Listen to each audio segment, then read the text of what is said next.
When I introduce the Anglo-Saxon suffix est, I need to point out the fact that the way we speak on the East Coast is est says ist, as in longist, which is problematic for my students because they would like to write ist since that's what they're hearing.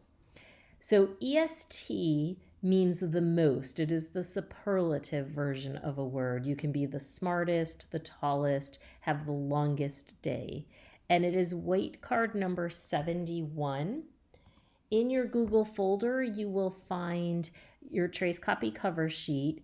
And you have two options here. You can either trace the letters EST and say EST says ist, or you can have your students trace the letters EST and say ist, longest, the most, just because it's the letters and the sounds are not really working together as they should with our dialect.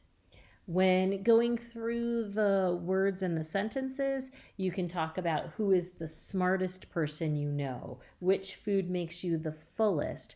But my students typically love to do this. I'll say something like, I am tall, my mom is taller, and my brother is the tallest. You go. And I might have something like dark, darker, and darkest written out for them, and they would do the same thing, comparing and contrasting. You do need to be careful for spelling.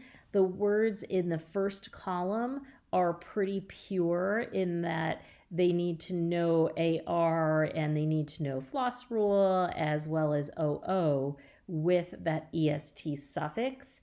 If you look in the second column, these are words that I would come back to at a later date because in order to spell cutest, they need to know to drop the E when adding a vowel suffix.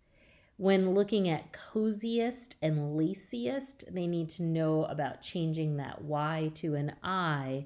And then fittest, they need to know to double that T. So you really need to be careful in your word selection here and only ask them to spell words that you've previously taught the rules for.